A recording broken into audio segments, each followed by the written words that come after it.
నమస్కారం SDV news కి స్వాగతం. నేను స్వప్న. ముందుగా ప్రేక్షకులకు గణతంత్ర దినోత్సవ శుభాకాంక్షలు. హెడ్లైన్స్ చూద్దాం. ఘనంగా గణతంత్ర దినోత్సవ వేడుకలు పాల్గొన్న గవర్నర్ విశ్వభూషణ్ హరిచందన్, సీఎం జగన్ ఆకట్టుకున్న శకటాల ప్రదర్శన. అసెంబ్లీ ప్రాంగణంలో జాతీయ పతాకాన్ని ఆవిష్కరించిన స్పీకర్ తమ్మినేని సీతారాం, అంతరాలు లేకుండా అందరికీ అభివృద్ధి ఫలాలు అందించాలని వెల్లడి. బీజేపీ రాష్ట్ర కార్యాలయంలో జాతీయ పతాకాన్ని ఆవిష్కరించిన పార్టీ అధ్యక్షుడు సోము వీర్రాజు, రాష్ట్రంలో ప్రాథమిక అభివృద్ధిపై దృష్టి పెడితే బీజేపీ సహకరిస్తుందని హామీ. నగరంలో వాడవాడలా గణతంత్ర దినోత్సవ వేడుకలు, కార్పొరేషన్లో జాతీయ పతాకాన్ని ఆవిష్కరించిన కమిషనర్ ప్రసన్న వెంకటేష్. ఇక డీటెయిల్స్ చూస్తే ఇందిరాగాంధీ మున్సిపల్ స్టేడియంలో 72వ గణతంత్ర దినోత్సవ వేడుకలు ప్రారంభమయ్యాయి. ఈ వేడుకల్లో ఏపీ గవర్నర్ విశ్వభూషణ్ హరిచందన్, ముఖ్యమంత్రి వైఎస్ జగన్మోహన్ రెడ్డి పాల్గొన్నారు. అనంతరం గవర్నర్ విశ్వభూషణ్ హరిచందన్ త్రివర్ణ పతాకాన్ని ఆవిష్కరించారు. పోలీసుల గౌరవాన్ని స్వీకరించారు.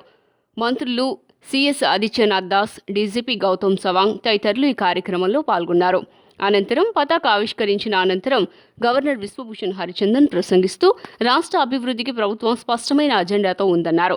అన్ని వర్గాల ప్రజల అభ్యున్నతి కోసం ప్రభుత్వం కృషి చేస్తోందని, పేద, బడుగు, బలహీన వర్గాల కోసం వివిధ సంక్షేమ పథకాలు ప్రవేశపెట్టిందన్నారు.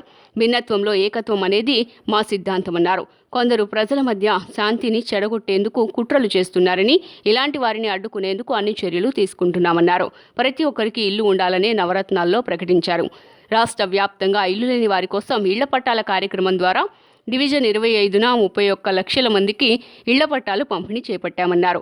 2 దశల్లో పేదలకు ఇళ్లు అందించే కార్యక్రమాలు పూర్తి చేస్తామన్నారు. ప్రతి నెల 1వ తేదీన అర్హులందరికీ పెన్షన్లు అందిస్తున్నామని, అధికార వికేంద్రీకరణకు మా ప్రభుత్వం కట్టుబడి ఉందన్నారు. గణతంత్ర దినోత్సవ వేడుకల్లో అసెంబ్లీ స్పీకర్ తమ్మినేని సీతారాం పాల్గొని మువ్వన్నెల జెండాను ఆవిష్కరించారు. గణతంత్ర దినోత్సవం సందర్భంగా శాసనసభ ప్రాంగణంలో ఆయన జెండాను ఆవిష్కరించారు. ఈ సందర్భంగా స్పీకర్ తమ్మినేని సీతారాం మాట్లాడుతూ గణతంత్ర దినోత్సవ వేడుకల్లో పాల్గొనడం ఆనందంగా ఉందన్నారు. అన్ని వర్గాల ప్రజలకు అంతరాలు లేకుండా అభివృద్ధి ఫలాలు అందించాల్సిన బాధ్యత అందరిపైన ఉందన్నారు. సామాజిక న్యాయం పాటించాల్సిన అవసరం ఉందన్నారు. ఆ దిశగా ఏపీ ముఖ్యమంత్రి వైఎస్ జగన్మోహన్ రెడ్డి, ప్రధాని నరేంద్ర మోదీ విశేష కృషి చేస్తున్నారన్నారు. రాజ్యాంగ వ్యవస్థలను పరిరక్షించుకోవాల్సిన బాధ్యత అందరిపైన ఉందన్నారు. వ్యక్తులకు కాకుండా ప్రజలకు జవాబుదారీగా ఉండాలన్నారు. రాజ్యాంగ నిర్మాత డాక్టర్ బిఆర్ అంబేద్కర్ రూపొందించిన రాజ్యాంగం ప్రజల్లో స్థైర్యాన్ని నింపిందన్నారు. అనంతరం స్పీకర్ తమ్మినేని సీతారాం ఉద్యోగులు, పారిశుద్ధ్య సిబ్బందితో కలిసి ఫోటోలు దిగారు. అంతకుముందు శాసనసభ భద్రతా సిబ్బంది అందజేసిన గౌరవ వందనాన్ని స్వీకరించారు. ఈ కార్యక్రమంలో అసెంబ్లీ కార్యదర్శి బాలకృష్ణమాచార్యులు, సహాయ కార్యదర్శులు, అసెంబ్లీ ఉద్యోగులు పాల్గొన్నారు. అందరూ కూడా విత్ వన్ యాటిట్యూడ్, ఒక పాజిటివ్ సైన్స్ను మనం జనానికి పంపించి దేశ సార్వభౌమాధికారాన్ని పరిరక్షించుకోవటంలో భారత రాజ్యాంగం మనకి ప్రసాదించినటువంటి హక్కుల్ని సరైనటువంటి పంథాలో మనం నిర్వహించుకోవాల్సినటువంటి అవసరం ఉంది. ఎందుకంటే ఈ మధ్యన మన దేశంలో కొన్ని వ్యవస్థలు, రాజ్యాంగ వ్యవస్థలు ఉన్నాయి. వాటిని మనం రక్షించుకోవాల్సినటువంటి అవసరం ఉంది. వ్యవస్థలు వ్యక్తులతో కాకుండా వ్యవస్థకు జవాబుదారీగా, ప్రజలకు జవాబుదారీగా ఈనాడు వ్యవహరించాల్సినటువంటి బాధ్యతలు కూడా మనకున్నాయి. అప్పుడే భారత రాజ్యాంగ నిర్మాత ఏ స్ఫూర్తితోనైతే మనకి రాజ్యాంగాన్ని ప్రసాదించాడో ఆ స్ఫూర్తిని మనం నిలబెట్టుకున్నట్టు, మనం 10 మందికి పంచినట్టు. అయితే ఏది ఏమైనా స్వాతంత్ర ఫలితాలని ప్రజలకి దగ్గరకు మనం ఎన్ఫోర్స్ చేయాల్సినటువంటి బాధ్యత మనందరి మీద ఉంది. అటువైపుగా మనందరం కలిసిన అడుగు వేద్దాం. భావితరాలకు ఆదర్శవంతమైనటువంటి ఒక జీవన విధానాన్ని, అలాగే ఆదర్శవంతమైనటువంటి ఒక వ్యవస్థను ఏర్పాటు చేసుకుని ముందుకు అడుగులు వేసే ఆ ధైర్యం, స్థైర్యం భగవంతుడు మనకు ప్రసాదించాలని కోరుకుంటూ 72వ గణతంత్ర దినోత్సవం సందర్భంగా బీజేపీ రాష్ట్ర కార్యాలయంలో పార్టీ రాష్ట్ర అధ్యక్షులు సోము వీర్రాజు జాతీయ పతాకాన్ని ఆవిష్కరించారు. అనంతరం ఆయన మాట్లాడుతూ సర్వసప్తాహ దేశంగా రాజ్యాంగాన్ని నిర్మాణం చేసుకున్న రోజు అని అన్నారు. గణతంత్రం ఏర్పడిన తర్వాత భారతీయులు ఆచరిస్తున్న తీరు ఆదర్శనీయమని కొనియాడారు. భారతీయ విధానం ప్రపంచ దేశాలు కూడా అనుసరిస్తున్నాయని తెలిపారు. యావత్ భారతదేశాన్ని ఒకే తాటిపైకి తీసుకురావటం మోదీ గొప్ప పాలనకు నిదర్శనమని ఆయన చెప్పారు. భారతీయ చట్టం, రాజ్యాంగం ఆధారంగా ముందుకు వెళుతున్నామన్నారు. కొన్ని ప్రపంచ దేశాలకు మనమే కరోనా టీకాను అందిస్తున్నామని తెలిపారు. రామ జన్మభూమి నుంచి రైతులు, సైనికులు అందరినీ ఏకతాటిపైకి తీసుకురావటం, చైనా, పాకిస్తాన్ కుట్రలను బలంగా తిప్పికొట్టడం మోదీకే సాధ్యమైందన్నారు. ఏపీలో కూడా మంచి పనులతో అభివృద్ధిని అందిపుచ్చుకోవాలని, కానీ రాష్ట్ర ప్రభుత్వం అనవసర విషయాలపై ఆసక్తి చూపిస్తుందని మండిపడ్డారు. పారిశ్రామిక అభివృద్ధిపై దృష్టి పెడితే బీజేపీ సహకరిస్తుందని సోము వీర్రాజు పేర్కొన్నారు. భారతదేశాన్ని కూడా రాజ్యాంగం ఆధారంగా రామ జన్మభూమి దగ్గర నుంచి ఆర్టికల్ 370 దగ్గర నుంచి అనేక అంశాల్లో భారతీయతను ఏకత్వం చేసే అంశాలను సాధన చేయడం, రైతాంగం గురించి, సైనికుల గురించి, అలానే ఇతర దేశాలు, చైనా లాంటి దేశం, పాకిస్తాన్ గురించి మాట్లాడవలసినటువంటి అవసరం లేదు. మనకు ఉన్నటువంటి శక్తి సామర్థ్యాల ముందు ఇవాళ చైనా కాలు దువ్వితే కథన రంగంలో భారతదేశం ముందుకు వెళ్ళడం, ఎక్కడ ఎవరికి వెరవకుండా, ఇది ఆలోచనలు, ఇది భారతీయ తత్వంలో ఉన్నటువంటి మోడీ గారి యొక్క శక్తి సామర్థ్యాలు. ఇలాంటివి ఆంధ్ర రాష్ట్రం కూడా అందిపుచ్చుకోవాలి. ఇలాంటి ఆలోచనల్ని ఆంధ్రప్రదేశ్లో కూడా ఈ రిపబ్లిక్ డే సందర్భంగా ఈ ప్రభుత్వాలు, ప్రతిపక్షం అందిపుచ్చుకోవాలి. అనవసరమైనటువంటి ఆలోచనలతో ఆంధ్రప్రదేశ్ యొక్క అభివృద్ధిని రిపబ్లిక్ డే సందర్భంగా వివిధ రంగాల్లో, ఇండస్ట్రీస్లో కావచ్చు, వ్యవసాయంలో కావచ్చు, రాష్ట్ర ప్రగతికి సంబంధించిన పోర్ట్స్ విషయంలో కావచ్చు, బెర్తల విషయంలో కావచ్చు, అన్ని విషయాల్లో కూడా సమగ్రంగా ఆలోచించి ఒక మంచి ప్రణాళికతో ఈ రాష్ట్రాన్ని అభివృద్ధి చేయాలని, దానిలో భారతీయ జనతా పార్టీ ప్రభుత్వంతో చేయగలిపి ఈ రాష్ట్రాన్ని ఇంకా ముందుకు తీసుకెళ్ళడానికి ఎల్లవేళలా సిద్ధంగా ఉందని మీ ద్వారా నేను తెలియజేస్తున్నాను. జై హింద్, జై భారత్. భారతదేశ 72వ గణతంత్ర దినోత్సవాన్ని పురస్కరించుకొని నగరపాలక సంస్థ ప్రధాన కార్యాలయంలో నిర్వహించిన వేడుకల్లో కమిషనర్ ప్రసన్న వెంకటేష్ ముఖ్య అతిథిగా పాల్గొని జాతీయ పతాకాన్ని ఆవిష్కరించారు. ఈ సందర్భంగా కమిషనర్ మాట్లాడుతూ అందరికీ గణతంత్ర దినోత్సవ శుభాకాంక్షలు తెలియజేస్తూ ప్రతి సంవత్సరం ఎంతో ఘనంగా ఈ ఉత్సవాలను నిర్వహిస్తున్నామని, ఈ సంవత్సరం యొక్క ప్రత్యేకత మనందరం కోవిడ్ నుండి రక్షింపబడిన వారం, అనేక మంది కోవిడ్ వారియర్స్ అనేక కారణాల వల్ల ప్రాణత్యాగాలు చేశారని, మన భారతదేశంలోనే తయారు చేయబడిన కోవిడ్ వ్యాక్సిన్ కారణంగా మనం రక్షించబడి స్వేచ్ఛగా జీవనం సాగిస్తున్నామని అన్నారు. ఈ గణతంత్ర దినోత్సవ విశిష్టత గురించి తెలుసుకోవాల్సిన ఆవశ్యకత ఎంతో ఉందన్నారు.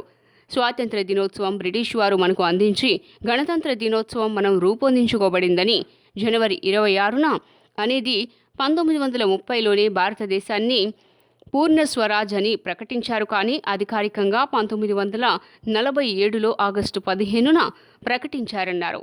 1950 జనవరి 26న రాజ్యాంగం రూపొందించుకుని అప్పటి నుండి ఇండియా సుప్రీం పవర్ భారత రాజ్యాంగమేనని, దానికి అనుగుణంగానే ప్రజాస్వామ్యం కొనసాగిస్తున్నామని, దాన్ని రూపొందించబడిన డాక్టర్ బిఆర్ అంబేద్కర్ వారిని మనం గుర్తుంచుకోవాలని అన్నారు. విజయవాడ ప్రజలందరికీ కూడా విజయవాడ మున్సిపల్ కార్పొరేషన్ తరపు నుంచి గణతంత్ర దినోత్సవ శుభాకాంక్షలు. ఈరోజు మన రాజ్యాంగాన్ని గుర్తు తెచ్చుకొని దాంట్లో ఉన్న ప్రతి ఒక్క ప్రిన్సిపల్స్ని ఫాలో అయ్యి ఈ గణతంత్ర దినోత్సవంని మన సెలబ్రేట్ చేసుకోవాలని అందరికీ మనస్ఫూర్తిగా కోరుకున్నాను. Thank you. సత్యనారాయణపురంలో ఏపీఎస్ఎఫ్ఎల్ చైర్మన్ గౌతమ్ రెడ్డి కార్యాలయం వద్ద గణతంత్ర దినోత్సవ వేడుకలు నిర్వహించారు. సత్యనారాయణపురంలో ఏపీఎస్ఎఫ్ఎల్ చైర్మన్ గౌతమ్ రెడ్డి కార్యాలయం వద్ద గణతంత్ర దినోత్సవ వేడుకలు నిర్వహించారు. ఈ సందర్భంగా పలువురు వైసీపీ నేతలు కార్పొరేటర్ అభ్యర్థి లిఖిత జాతిపిత మహాత్మా గాంధీ చిత్రపటానికి పూలమాలలు వేసి నివాళులర్పించారు. విజయవాడ ప్రజలందరికీ రిపబ్లిక్ డే శుభాకాంక్షలు తెలియజేస్తున్నాము. వైఎస్ఆర్ కాంగ్రెస్ పార్టీ ప్రభుత్వంలో జగన్మోహన్ రెడ్డి గారు ముఖ్యమంత్రిగా ఉన్న రోజుల నుంచి కూడా ప్రతి ఒక్కళ్ళు కూడా పేద మధ్యతర కుటుంబాలు అందరూ కూడా చాలా సంతోషంగా ఉన్నారు. ఈ రిపబ్లిక్ డే రోజున మన మహాత్మా గాంధీ గారి ఆశయాలని స్ఫూర్తిగా తీసుకుంటా జగన్మోహన్ రెడ్డి గారి తోడుతో ప్రజలందరూ ఇంకా సంతోషంగా ఉంటారని ప్రతి ఒక్కరితో ఆశీర్వదిస్తూ కోరుకుంటా ఉన్నాము. సిపిఐ రాష్ట్ర కార్యాలయం వద్ద ఆ పార్టీ రాష్ట్ర కార్యదర్శి రామకృష్ణ గణతంత్ర దినోత్సవ వేడుకలు నిర్వహించారు. సిపిఐ రాష్ట్ర కార్యాలయం వద్ద గణతంత్ర దినోత్సవ వేడుకలు ఘనంగా నిర్వహించారు. ఆ పార్టీ రాష్ట్ర కార్యదర్శి రామకృష్ణ జాతీయ పతాకాన్ని ఆవిష్కరించి ప్రభుత్వం అమలు చేస్తున్న సంక్షేమ పథకాలు అర్హులైన అందరికీ అందజేసి దేశంలో పేదరికాన్ని నివారించాలని ఈ సందర్భంగా ఆయన సూచించారు.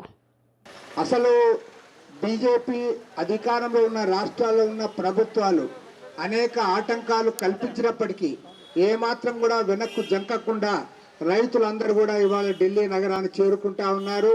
ప్రభుత్వం ఒక రకమైన పెరేడ్ నిర్వహిస్తే కష్టజీవుల పెరేడ్ యువతల వైపు జరుగుతూ ఉంది. ట్రాక్టర్లతో 3 లక్షల ట్రాక్టర్లతో జరుగుతున్న ఈ పెరేడ్ ద్వారా మన భారతదేశానికే కాదు ప్రపంచానికే ఇవాళ ఆదర్శంగా నిలవబోతా ఉన్నారు మన కష్టజీవులు. కాబట్టి ఏమంటే ఇది చాలా ఒక గొప్ప వేడుక. నిజంగా చెప్పాలంటే నా దృష్టిలో ఎవరైతే పోరాటం జరగాలి, కష్టజీవులకు న్యాయం జరగాలి, గ్రామీణ ప్రాంత ప్రజలకు న్యాయం జరగాలి అని కోరుకుంటారో వాళ్ళందరూ కూడా ఎంతో ఆనందించదగ్గ రోజు.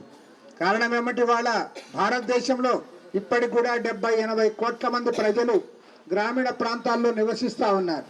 రైతులు అంటే రైతులే కాదు, రైతుల పడ్డ ఆధారపడ్డ వ్యవసాయ కూలీలు, అదేవిధంగా చేతి వృత్తుల వారు, చాకలి, మంగలి, కమ్మరి, కుమ్మరి, వడ్రంగి, చేనేత, గీత, ఈ గ్రామీణ వృత్తులు ఏవైతే ఉన్నాయో ఆ వృత్తులదారులందరూ కూడా ఇవాళ బతుకుతా ఉన్నారంటే వ్యవసాయం ఉంటేనే బతుకుతారు, రైతు ఉంటేనే బతుకుతారు, పంట పండిస్తేనే బతుకుతారు. గ్రామీణ ప్రాంతాలు ఉంటే తప్ప ఇవాళ పొట్టబోసుకునే పరిస్థితి లేదు. శాసన మండలి ప్రాంగణంలో మువ్వన్నెల జెండాను మండలి చైర్మన్ ఎంఏ షరీఫ్ ఆవిష్కరించారు. గణతంత్ర దినోత్సవం సందర్భంగా బుధవారం శాసన మండలి ప్రాంగణంలో ఆయన మువ్వన్నెల జెండాను ఆవిష్కరించారు. ఈ సందర్భంగా మండలి చైర్మన్ ఎంఏ షరీఫ్ మాట్లాడుతూ దేశ ప్రజలకు, తెలుగు ప్రజలకు గణతంత్ర దినోత్సవ శుభాకాంక్షలు తెలిపారు. స్వాతంత్ర్యం అనంతరం భారతదేశానికి కూడా రాజ్యాంగం ఉండాలనే ఉద్దేశంతో ఆనాటి స్వాతంత్ర్య ఉద్యమకారులు నిర్ణయించారన్నారు. డాక్టర్ బిఆర్ అంబేద్కర్ నేతృత్వంలో రాజ్యాంగాన్ని రూపొందించారన్నారు. ఏ దేశానికి లేనంత బలం భారతదేశానికి యువత రూపంలో లభించిందన్నారు. దేశ జనాభాలో యువత 34 నుంచి 35% మేర ఉందన్నారు. దేశ పునర్నిర్మాణానికి యువత అంకితమవ్వాలని చైర్మన్ ఎంఏ షరీఫ్ పిలుపునిచ్చారు. స్వాతంత్ర సమరయోధులు అందించిన స్వేచ్ఛ ఫలాలను అనుభవిస్తూ దేశ అభివృద్ధిలో యువత భాగస్వామ్యం కావాలన్నారు. దేశం తమకేమి ఇచ్చిందనేది కాకుండా దేశానికి ఏం చేశామని యువత భావించాలన్నారు. ప్రపంచ దేశాల ముందు భారతదేశం తలెత్తుకునేలా దేశాభివృద్ధికి యువత కృషి చేయాలని పిలుపునిచ్చారు. దేశ గణతంత్ర దినోత్సవ సందర్భంగా నేను ఆంధ్ర ప్రజానికానికి, అదే రకంగా ఉభయ రాష్ట్రాల్లో ఉన్న తెలుగు వారందరికీ, భారతదేశంలో సాటి భారతీయులందరికీ ఈ గణతంత్ర దినోత్సవ సందర్భంగా నేను హృదయపూర్వక శుభాకాంక్షలు తెలియజేస్తున్నాను. ఈరోజు దేశానికి స్వాతంత్రం వచ్చిన తర్వాత మనకంటూ ఒక చట్టం ఉండాలి, మనకంటూ ఒక రాజ్యాంగం ఉండాలి. దాని ప్రకారంగా ప్రజల ద్వారా ప్రజలతో ఎన్నుకోబడ్డ ప్రభుత్వాలు ఏర్పడి మన జీవితాలు బాగుపడాలనే ఉద్దేశంతో ఆనాడు మరి బాబాసాహెబ్ అంబేద్కర్ నేతృత్వంలోని మరి మొత్తం టీం ఈ రాజ్యాంగాన్ని రచించిన విషయాన్ని ఈ సందర్భంగా మనం గుర్తుంచుకోవాలి. అయితే ముఖ్యంగా యువత, భారతదేశంలో యువత ఈరోజు ప్రపంచ దేశాల్లో కంటే ఎక్కువగా సుమారుగా 34-35% యువత భారతదేశంలో ఉండటం ఇదొక అదృష్టం. అయితే యువత భారతదేశ పునర్నిర్మాణానికి ఏదైతే ప్రాణాలు త్యాగం చేసి బ్రిటిష్ సామ్రాజ్యాన్ని గడగడ వణికించి ఈ దేశానికి స్వాతంత్రం సాధించి పెట్టిన అమరవీరులను గుర్తు చేసుకుంటూ స్వాతంత్ర పోరాటాన్ని ఒకసారి చరిత్రని చదివి ఎంత వాళ్ళు ఇబ్బంది పడ్డారు, ఎన్ని సంవత్సరాలు ఈ దేశాన్ని స్వాతంత్ర దేశంగా మనకి స్వేచ్ఛ స్వాతంత్రాలు అప్పగించడానికి మన పూర్వీకులు మన స్వాతంత్ర సమరయోధులు కష్టపడ్డారనే చరిత్రని యువకులు చదవాల్సిన అవసరం ఉంది. ఇప్పుడు ఎవరు కూడా ప్రాణత్యాగం చేయవలసిన అవసరం లేదు, ఎవరు కూడా జైలులో మగ్గవలసిన అవసరం లేదు. కేవలం ఈ దేశానికి నేనేం చేయగలుగుతాను, నా వల్ల ఈ దేశానికి ఏ ఉపకారం అవుద్ది, నేను నా అంతటా నేను ఒక మంచి పౌరుడిగా జీవితం గడుపుతూ సాధ్యమైనంత వరకు దేశానికి తన వంతు సహకారం పొరుగు వాళ్ళకి సాటివారికి స్వాతంత్ర స్వేచ్ఛతో ఒక చక్కటి సోదర భావంతో సాంఘీభావంతో వివిధ మతాలు వివిధ కులాలు వివిధ ప్రాంతాలు ఇవాళ సాంప్రదాయాలు ఉన్న ఈ దేశం కలిసికట్టుగా ప్రపంచ దేశాల్లో సాటిలేని దేశంగా పునర్నిర్మించడానికి యువత నడుం కట్టవలసిన అవసరం ఉందని ఈ సందర్భంగా మనం చేస్తున్నాం. విజయవాడ రైల్వే డివిజన్ ఆధ్వర్యంలో గణతంత్ర దినోత్సవ వేడుకలు ఘనంగా జరిగాయి. స్థానిక రైల్వే స్టేడియంలో జరిగిన వేడుకల్లో విజయవాడ డివిజన్లో రైల్వే మేనేజర్ పి శ్రీనివాస్ పాల్గొని రైల్వే పోలీస్ స్కౌట్ దళాల గౌరవ వందనాన్ని స్వీకరించారు. అనంతరం ఆయన రైల్వే సిబ్బందిని ఉద్దేశించి railway general manager Gajanan Mallya పంపిన సందేశాన్ని వినిపించారు. కోవిడ్ పరిస్థితుల్లో ఉత్పన్నమైన అనేక భారీ సవాళ్లను దక్షిణ మధ్య రైల్వే సమర్థవంతంగా అధిగమించిందని, తోటి రైల్వే ఉద్యోగుల సహకారంతోనే సాధ్యపడిందన్నారు. I would like to attribute this credit to each and every employee of the zone, without whom it would have been impossible. While the current financial year started with an unprecedented lockdown, with the passenger train services coming to a standstill for the first time across the country, our dedicated rail force ensured that the wheels of the freight trains kept moving to ensure uninterrupted supply of essential services across the length and breadth of the nation. During the initial testing times, the zone took the initiative of running the first Shramik Special on 1st May 2020, which was subsequently emulated across the Indian Railways for transporting migrant Shramiks back to their homelands. Subsequently, as per the guidance of the Ministry of Railways, the zone has been progressively increasing the number of passenger services, duly taking all COVID-related precautions. By having a focused approach towards the passenger requirements, special passenger trains, clone specials, festival specials have been introduced for the convenience of rail users, duly keeping in mind the COVID travel protocols norms. To ensure security of rail passengers, 120 express train services are being escorted every day by RPF staff. దేశ గణతంత్ర దినోత్సవ సందర్భంగా నేను ఆంధ్ర ప్రజానికానికి అదే రకంగా ఉభయ రాష్ట్రాల్లో ఉన్న తెలుగు వారందరికీ భారతదేశంలో సాటి భారతీయులందరికీ ఈ గణతంత్ర దినోత్సవ సందర్భంగా నేను హృదయపూర్వక శుభాకాంక్షలు తెలియజేస్తున్నాను. ఈరోజు దేశానికి స్వాతంత్రం వచ్చిన తర్వాత మనకంటూ ఒక చట్టం ఉండాలి, మనకంటూ ఒక రాజ్యాంగం ఉండాలి, దాని ప్రకారంగా ప్రజల ద్వారా ప్రజలతో ఎన్నుకోబడ్డ ప్రభుత్వాలు ఏర్పడి మన జీవితాలు బాగుపడాలనే ఉద్దేశంతో ఆనాడు మరి బాబాసాహెబ్ అంబేద్కర్ నేతృత్వంలోని మరి మొత్తం టీం ఈ రాజ్యాంగాన్ని రచించిన విషయాన్ని ఈ సందర్భంగా మనం గుర్తుంచుకోవాలి. అయితే ముఖ్యంగా యువత, భారతదేశంలో యువత ఈరోజు ప్రపంచ దేశాల్లో కంటే ఎక్కువగా సుమారుగా 34-35% యువత భారతదేశంలో ఉండటం ఇది ఒక అదృష్టం. అయితే యువత భారతదేశ పునర్నిర్మాణానికి ఏదైతే ప్రాణాలు త్యాగం చేసి బ్రిటిష్ సామ్రాజ్యాన్ని గడగడ ఉణికించి ఈ దేశానికి స్వాతంత్రం సాధించి పెట్టిన అమరవీరులను గుర్తు చేసుకుంటూ స్వాతంత్ర పోరాటాన్ని ఒకసారి చరిత్రని చదివి ఎంత వాళ్ళు ఇబ్బంది పడ్డారు, ఎన్ని సంవత్సరాలు ఈ దేశాన్ని స్వాతంత్ర దేశంగా మనకి స్వేచ్ఛ స్వాతంత్రాలు అప్పగించడానికి మన పూర్వీకులు మన స్వాతంత్ర సమరయోధులు కష్టపడ్డారనే చరిత్రని యువకులు చదవాల్సిన అవసరం ఉంది. ఇప్పుడు ఎవరు కూడా ప్రాణత్యాగం చేయవలసిన అవసరం లేదు, ఎవరు కూడా జైలులో మగ్గవలసిన అవసరం లేదు. కేవలం ఈ దేశానికి నేనేం చేయగలుగుతాను, నా వల్ల ఈ దేశానికి ఏ ఉపకారం అవుద్ది, నేను నా అంతటా నేను ఒక మంచి పౌరుడిగా జీవితం గడుపుతూ సాధ్యమైనంత వరకు దేశానికి తన వంతు సహకారం పొరుగు వాళ్ళకి సాటివారికి స్వాతంత్ర స్వేచ్ఛతో ఒక చక్కటి సోదర భావంతో సాంఘీభావంతో వివిధ మతాలు, వివిధ కులాలు, వివిధ ప్రాంతాలు, ఇవాళ సాంప్రదాయాలు ఉన్న ఈ దేశం కలిసికట్టుగా ప్రపంచ దేశాల్లో సాటిలేని దేశంగా పునర్నిర్మించడానికి యువత నడుం కట్టవలసిన అవసరం ఉందని సందర్భంగా మనం చేస్తున్నాం. 72వ గణతంత్ర దినోత్సవ వేడుకలు నగరంలో ఘనంగా జరిగాయి. సిపిఐ కార్పొరేటర్ అభ్యర్థి నక్కా వీరభద్రరావు ఆధ్వర్యంలో వేడుకలు ఘనంగా నిర్వహించారు. 36వ డివిజన్ సిపిఐ కార్పొరేటర్ అభ్యర్థి నక్కా వీరభద్రరావు ఆధ్వర్యంలో ఊర్వశి సెంటర్ నందు గణతంత్ర దినోత్సవ వేడుకలు ఘనంగా జరిగాయి. ఈ కార్యక్రమానికి హాజరైన మాజీ ఎమ్మెల్సీ జెల్లీ విల్సన్ త్రివర్ణ పతాకాన్ని ఆవిష్కరించి నగరవాసులకు 72వ గణతంత్ర దినోత్సవ శుభాకాంక్షలు తెలియజేశారు. ఈ సందర్భంగా ఆయన కేంద్ర ప్రభుత్వం రైతుల పట్ల వ్యవహరిస్తున్న తీరును తప్పుపట్టారు. 60 రోజులుగా దేశ రాజధానిలో నల్ల వ్యవసాయ చట్టాలను వ్యతిరేకిస్తూ ఉద్యమిస్తున్న రైతుల పట్ల ప్రధాని మోదీ వివక్ష కనపరచడం హేయమైన చర్య అని అభివర్ణించారు. ఈ కార్యక్రమంలో సీనియర్ జర్నలిస్ట్ అంబటి ఆంజనేయులు పాల్గొన్నారు. ఈ కార్యక్రమంలో భాగంగా నిరుపేదలకు పండ్లు, వస్త్రదానం చేశారు.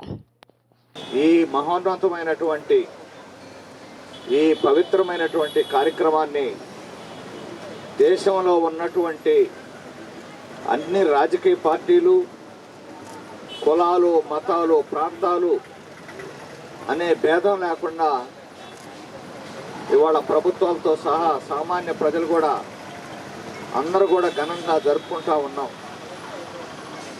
ఇది చాలా అవసరం మన దేశభక్తికి. ఇవాళ మన దేశాన్ని కాపాడుకోవడంలో మన అందరి మధ్య ఐక్యత ఉండాల్సినటువంటి అవసరం అనేది ఉంది. అలానే ఇవాళ మన ఇరుగు పొరుగున ఉన్నటువంటి దేశాలకి మన దేశం అంటే ఒక గౌరవభావం ఉంది. శాంతి, సౌభాగ్యం ఇవన్నీ కూడా సందేశాలు ఇచ్చినటువంటి మహానాయకుల్ని కన్నటువంటి మన దేశం. అహింసా మార్గంలో స్వాతంత్రాన్ని సంపాదించుకున్నాం.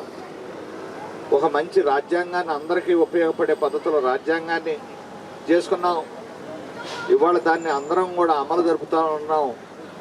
ఎన్ని రాజకీయ అభిప్రాయ భేదాలున్నా మనం జరుపుకుంటూ ఉన్నాం. ఇంకా మన దేశం అభివృద్ధి చెందాల్సినటువంటి, బయట అభివృద్ధి చెందినటువంటి దేశాలతో పోటీ పడాల్సినటువంటి అవసరం మన ముందు ఉంది. మన దేశం మీద దాడి చేయాలనుకున్నటువంటి పొరుగు దేశాలు కూడా ఇవాళ మనతో స్నేహ హస్తం అనేది ఇవాళ అందించడం అనేది, సంప్రదింపులు జరపడం అనేది జరుగుతూ ఉంది. 30వ డివిజన్ సిపిఐ నాయకులు నక్కా వీరభద్రరావు గారు ఈ గణతంత్ర వేడుకలు నిర్వహించడం చాలా ఆనందదాయకం. ముఖ్యంగా ఆయన యువకుడు, మంచి నాయకుడు. ఒక స్ఫూర్తితో ఈ 72వ గణతంత్ర వేడుకలు నిర్వహించడం, యూత్కి ఒక మంచి సందేశం ఇవ్వడానికి ఆయన నిర్వహిస్తున్నారు. నిజంగా 72 సంవత్సరాలు గణతంత్ర వేడుకలు జరుపుకుంటాం. భారతదేశం మొత్తం కూడా జరుపుకోవడం గర్వకారణం. ఈనాటి యువతకి మన చరిత్ర చెప్పాల్సిన బాధ్యత మనకుంది. లేని పక్షంలో వాళ్ళు రాంగ్ డైరెక్షన్లో వెళ్ళడానికి చాలా అవకాశాలు ఉన్నాయి. ప్రభుత్వం బాధ్యతగా తీసుకోవాలి. కానీ ముఖ్యంగా వివిధ పార్టీ నాయకులు, అందులో మన వీరభద్రరావు గారు ఈ ఏరియాకి సంబంధించి యూత్కి ఒక ఇన్స్పిరేషన్తో ఆ రోజు డాక్టర్ అంబేద్కర్ చేతుల మీదుగా రాసినటువంటి ఈ రాజ్యాంగం వచ్చే 72 సంవత్సరాలు అయింది. ఆయన 2 సంవత్సరాలు ఎంతో కష్టపడి విభిన్నమైన దేశాల యొక్క రాజ్యాంగాలంటే పరిశీలించిన తర్వాత ఈ రాజ్యాంగం రాయటం జరిగింది. నిజంగా చెప్పాలంటే the entire great goes to theme of doctor Ambedkar, the people those who are now living also. దీన్ని మనం కాపాడవలసిన బాధ్యత మనకుంది. దీన్ని కాపాడి రాబోయే జనరేషన్ కూడా ఇవ్వాల్సిన బాధ్యత మనకుంది. కానీ దురదృష్టవశాత్తు మనం చూస్తున్నాం, అన్నీ కూడా రాజ్యాంగాలన్నిటికీ కూడా ఏ అయితే ఉన్నాయో అవన్నీ కూడా ఫోర్త్ ఎస్టేట్ అనేటువంటి మీడియా కూడా చాలా దుర్మార్గపు, చాలా దీన పరిస్థితుల్లో రోజుకి క్షీణిస్తుంది. దీనికి ప్రధాన కారణం ఏమిటయ్యా అంటే మీడియాలో కూడా వ్యాపార దృక్పథం పెరగటం. ఏ ఒక్క పేపర్ చదివినా కూడా పాఠకుడు జరుగుతున్నటువంటి వార్తల్ని తెలుసుకోలేని పరిస్థితుల్లో ఉండటం. ఒక మోటివ్తో, ఒక వ్యాపారం యొక్క దృక్పథంతోనే పేపర్లు కానీ ఎలక్ట్రానిక్ మీడియా కానీ రావటం. దీనివల్ల అనేక ఇబ్బందులు గురవుతున్నాం. ఇది ఫోర్త్ ఎస్టేట్లో జరుగుతున్నటువంటి ఈరోజు లోపాలు అన్నింటిలో కూడా ఇటువంటివి జరుగుతున్నాయి. వీటన్నిటినీ కూడా మనం రెక్టిఫై చేసుకుంటూ electronic media and print media కూడా గతంలో ఏదైతే స్వాతంత్ర ఉద్యమం అయితే పనిచేసాయో ఆ భావాలు కనీసం దగ్గరగా అయినా సరే చేయాలని కోరుకుంటూ సెలవు తీసుకుంటున్నాను. దేవస్థాన అభివృద్ధిలో ప్రతి ఒక్కరూ భాగస్వాములు కావాలని ఈవో సురేష్ బాబు పిలుపునిచ్చారు. ఇంద్రకీలాద్రిపై వేంచేసి ఉన్న శ్రీ దుర్గా మల్లేశ్వర స్వామివార్ల దేవస్థానంలో గణతంత్ర దినోత్సవం సందర్భంగా ఆలయ పరిపాలనా కార్యాలయము జమ్మిదొడ్డి ప్రాంగణంలో దేవస్థానం తరపున గణతంత్ర దినోత్సవ వేడుకలు మంగళవారం ఘనంగా నిర్వహించారు. అనంతరం ఆలయ కార్యనిర్వహణ అధికారి శ్రీ ఎంవి సురేష్ బాబు భారతమాత జాతిపిత మహాత్మా గాంధీ వారి చిత్రపటాలకు ఆలయ అర్చకులు మంత్రోచ్చరణల మధ్య పూలు పండ్లు సమర్పించి పూజలు నిర్వహించారు. అనంతరం ఆలయ కార్యనిర్వహణ అధికారి శ్రీ ఎంవి సురేష్ బాబు వారి ఎస్పీఎఫ్ సిబ్బంది, హోంగార్డ్స్ మరియు దేవస్థాన రక్షణ సిబ్బంది వారి గౌరవ వందనాన్ని స్వీకరించి జాతీయ జెండాను ఆవిష్కరించారు. తదనంతరం స్వాతంత్ర దినోత్సవ విశిష్టతను గురించి, స్వాతంత్రోద్యమ నాయకుల గొప్పదనం గురించి ప్రసంగించారు. అనంతరం చిన్నారులకు మరియు దేవస్థాన సిబ్బందికి స్వీట్లు పంచిపెట్టారు. సత్యనారాయణపురం శివాజీ కేఫ్ సెంటర్లో టీడీపీ నేతల ఆధ్వర్యంలో గణతంత్ర దినోత్సవ వేడుకలు ఘనంగా నిర్వహించారు. విజయవాడ సెంట్రల్ నియోజకవర్గంలోని సత్యనారాయణపురం శివాజీ కేఫ్ సెంటర్ నందు గణతంత్ర దినోత్సవ వేడుకలు అనంతరం రాష్ట్ర తెలుగుదేశం పార్టీ పిలుపు మేరకు టీడీపీ పొలిట్ బ్యూరో సభ్యులు మాజీ ఎమ్మెల్యే బోండా ఉమామహేశ్వరరావు ఆదేశాల మేరకు డాక్టర్ బిఆర్ అంబేద్కర్ విగ్రహానికి పాలాభిషేకం కార్యక్రమాన్ని నిర్వహించారు. ఈ కార్యక్రమానికి ముఖ్య అతిథిగా టీడీపీ యువ నాయకులు బోండా రవితేజ పాల్గొన్నారు. ఈ సందర్భంగా జాతీయ జెండాను ఆవిష్కరించి అనంతరం డాక్టర్ బిఆర్ అంబేద్కర్ విగ్రహానికి పాలాభిషేకం చేసి నివాళులర్పించారు. ఈ సందర్భంగా బోండా రవితేజ మాట్లాడుతూ, ముందుగా అందరికీ గణతంత్ర దినోత్సవ శుభాకాంక్షలు తెలియజేసి, నిన్న సుప్రీంకోర్టు తీర్పు అనేది డాక్టర్ బిఆర్ అంబేద్కర్ గారు రాసినటువంటి రాజ్యాంగం పరిరక్షించుకున్నట్లు తెలుస్తోందని అన్నారు. ముఖ్యమంత్రి జగన్మోహన్ రెడ్డి ప్రభుత్వం రాజారెడ్డి రాజ్యాంగాన్ని అమలుపరచాలని చూస్తే న్యాయస్థానం చూస్తూ ఊరుకోదన్నారు. జగన్ ప్రభుత్వం న్యాయ వ్యవస్థలపై దూషణ చేయటం, అనేక రకాలుగా ఒత్తిడి చేయటం జరిగిందని, ఎన్నికల కమిషనర్కు స్వయం ప్రతిపత్తి ఉంది కాబట్టి సరిపోయింది, లేకపోతే ఇప్పటి నాయకులే శాసనసభ, పార్లమెంటు సభ్యులు తీర్మానాలు చేసి సుప్రీంకోర్టును కూడా నియంత్రించే ప్రయత్నం చేసేవారని, రాజ్యాంగానికి పరిరక్షణ ఉండేది కాదని తెలిపారు. 1947 సంవత్సరంలో స్వతంత్రం వచ్చినా మన రాజ్యాంగము అమల్లోకి వచ్చింది 1950 జనవరి 24వ తేదీ నాడు. ఆనాటి నుండి ఈనాటి వరకు కూడా ప్రపంచవ్యాప్తంగా భారతదేశం లౌకికంగా 2వ స్థాయిలో ఉన్న రాజ్యాంగం ఇచ్చినటువంటి హక్కులని ఏ ప్రభుత్వాలు, ఏ పాలకులున్నా ముందుకు తీసుకుపోతున్నారు అని చెప్పడానికి సంతోషదాయకమైనటువంటి భారతదేశ ప్రజలే నిదర్శనం అని చెప్తున్నాం. నిన్ననే స్థానిక సంస్థల ఎన్నికల మీద సుప్రీంకోర్టు తీర్పు ఇచ్చింది. ఆ రోజు బిఆర్ అంబేద్కర్ గారు ఏదైతే రాజ్యాంగాన్ని చాలా బలమైనటువంటి శక్తిగా రాశారో, ఈనాటికి కూడా స్వార్థపరులైనటువంటి ప్రభుత్వ అధినేతలు స్వార్థం కోసం ఉపయోగించుకుంటున్నా ఇంకా ఈ భారతదేశంలో రాజ్యాంగాన్ని పరిరక్షిస్తామని కోర్టులు తీర్పిచ్చినాయి అంటే ప్రజలందరూ కూడా ముక్త కంఠంతో హర్షం చేస్తున్నారు. పీపుల్స్ మ్యాక్ క్రెడిట్ సొసైటీ ఆధ్వర్యంలో రిపబ్లిక్ డే వేడుకలు ఘనంగా నిర్వహించారు. ఎల్లయ్య ఈ కార్యక్రమానికి ముఖ్య అతిథిగా విచ్చేసి జాతీయ పతాకాన్ని ఆవిష్కరించారు. దేశం కోసం ప్రాణత్యాగం చేసిన మహనీయులను ఎన్నటికీ మరువరాదని ఈ సందర్భంగా ఆయన పేర్కొన్నారు. ఇది రాజ్యాంగ దినోత్సవం, కాన్స్టిట్యూషనల్ డే.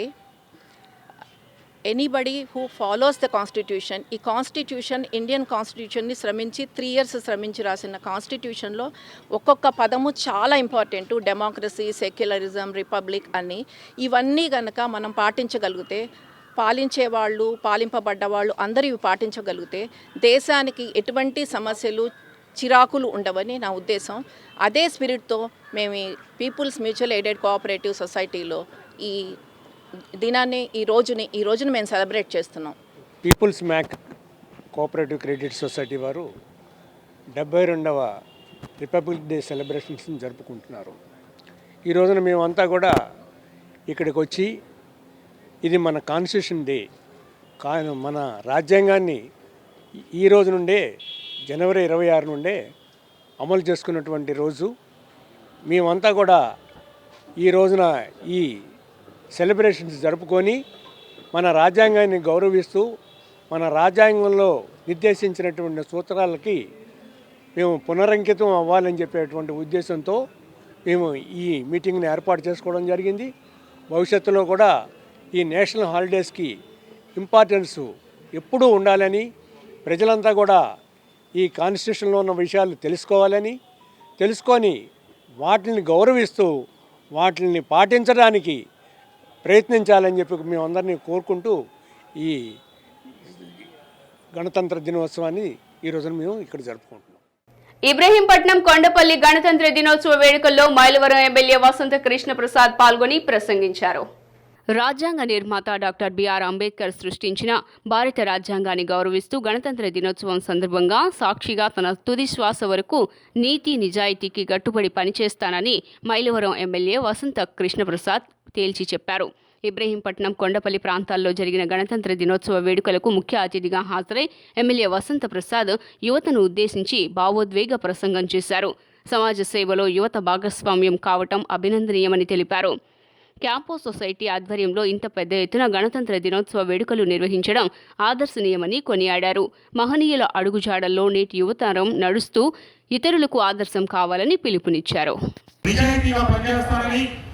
తప్పకుండా పేదల సంక్షేమానికి ఈ ప్రాంత అభివృద్ధికి నిరంతరం కట్టుబడి ఉంటానని ఈ రోజు ఆ మూవీల జెండా సాక్షిగా నేను ప్రమాణం చేస్తూ మనమందరం కలిసికట్టుగా నియోజకవర్గాన్ని అభివృద్ధి చేసుకుంటూ ముందుకు సాగుదామని యువతందరూ కూడా మీ కాళ్ళ మీద మీరు నిలబడేటట్టుగా ఒక శాసనసభ్యుడిగా ప్రభుత్వ పరంగా ఏ రకమైనటువంటి సహాయ సహకారాలు కావాలన్నా తప్పకుండా చేస్తానని, కొత్తగా కొండపల్లి మున్సిపాలిటీ అయినటువంటి ఈ గ్రామాన్ని మనందరం సమిష్టిగా అభివృద్ధి చేసుకుందామని చెప్పి కోరుకుంటూ మీ అందరికీ మరొకసారి 72వ గణతంత్ర దినోత్సవ శుభాకాంక్షలు తెలియజేస్తూ ఈ కార్యక్రమంలో పాల్గొన్నటువంటి యువత దేశ భక్తితో దేశాన్ని దృష్టిలో పెట్టుకొని ముందుకు సాగాలని మరొక్కసారి కోరుకుంటూ శుభాకాంక్షలు ధన్యవాదాలు తెలియజేస్తూ సెలవు తీసుకుంటాం. ఎస్డివి న్యూస్ ఇంతటితో సమాప్తం. తిరిగి వార్తల్లో మళ్ళీ కలుద్దాం. అంతవరకు సెలవు. నమస్కారం. ఘనంగా గణతంత్ర దినోత్సవ వేడుకలు పాల్గొన్న గవర్నర్ విశ్వభూషణ్ హరిచందన్, సీఎం జగన్ ఆకట్టుకున్న శకటాల ప్రదర్శన. అసెంబ్లీ ప్రాంగణంలో జాతీయ పతాకాన్ని ఆవిష్కరించిన స్పీకర్ తమ్మినేని సీతారాం అంతరాలు లేకుండా అందరికీ అభివృద్ధి ఫలాలు అందించాలని వెల్లడి. బీజేపీ రాష్ట్ర కార్యాలయంలో జాతీయ పతాకాన్ని ఆవిష్కరించిన పార్టీ అధ్యక్షుడు సోము వీర్రాజు రాష్ట్రంలో ప్రాథమిక అభివృద్ధిపై దృష్టి పెడితే బీజేపీ సహకరిస్తుందని హామీ. నగరంలో వాడవాడలా గణతంత్ర దినోత్సవ వేడుకలు, కార్పొరేషన్లో జాతీయ పతాకాన్ని ఆవిష్కరించిన కమిషనర్ ప్రసన్న వెంకటేష్. వార్తలు ముగించే ముందు హెడ్లైన్స్ మరోసారి.